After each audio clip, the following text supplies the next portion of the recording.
Hello and welcome back to Outside Views. Today we're looking at how Brexit is still holding Britain back.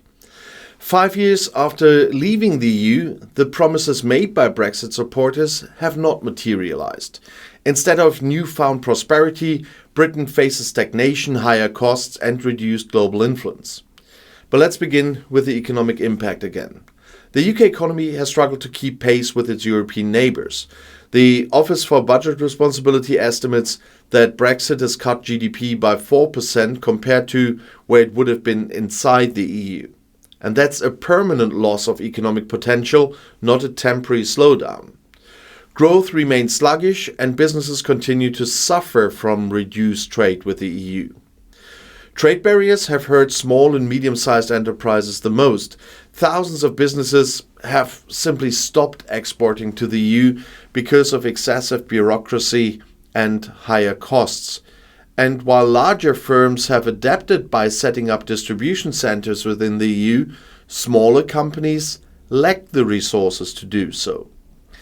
As a result, Britain's global competitiveness has declined. And another key issue is rising costs for consumers. Import restrictions, new tariffs and the weaker pound have driven up the price of everyday goods. Food prices have risen by 25%, with Brexit-related factors responsible for a significant portion of that increase. Supermarkets face delays and product shortages have become a recurring problem. And the cost of living crisis turned into one of the biggest challenges facing British households. But immigration policy that I mentioned a lot this week has also changed drastically post-Brexit.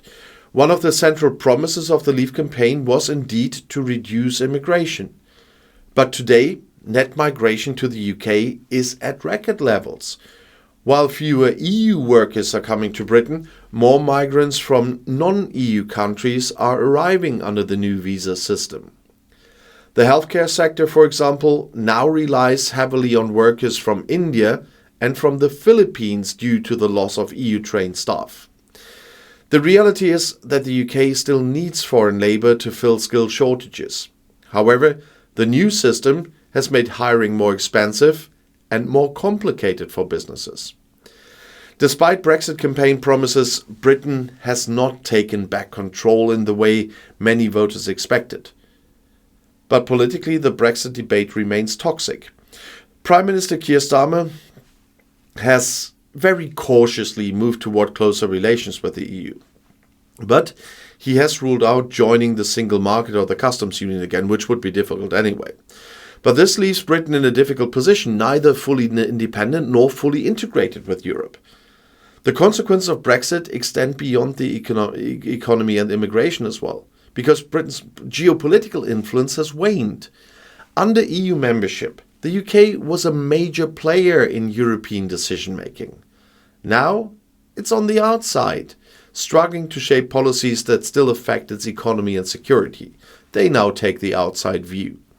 The financial sector, once a pillar of Britain's global strength, has also faced adjustments. While London remains a key financial hub, many firms have relocated parts of their operations to Frankfurt, Paris, Dublin, Amsterdam, and so on to maintain EU market access.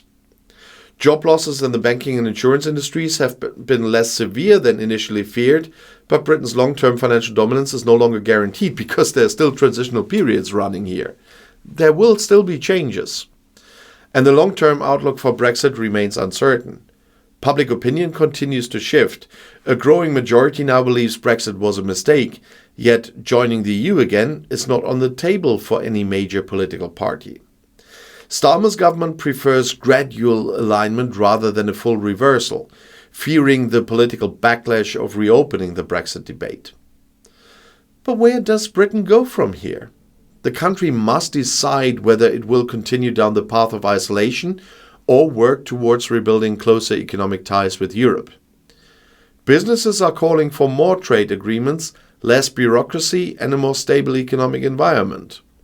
But without bold political leadership, meaningful change may be slow to come. 5 years on, Brexit has left Britain weaker, not stronger. It was supposed to be a new beginning, but instead it has been an era of economic hardship, political division, and lost opportunities. Unless leaders take decisive action, Brexit will continue to hold Britain back. So thanks for watching Outside Views, and if you found this video insightful, don't forget to like, subscribe, and share your thoughts in the comments below the video. See you next time, and the next video is right here in the end screen.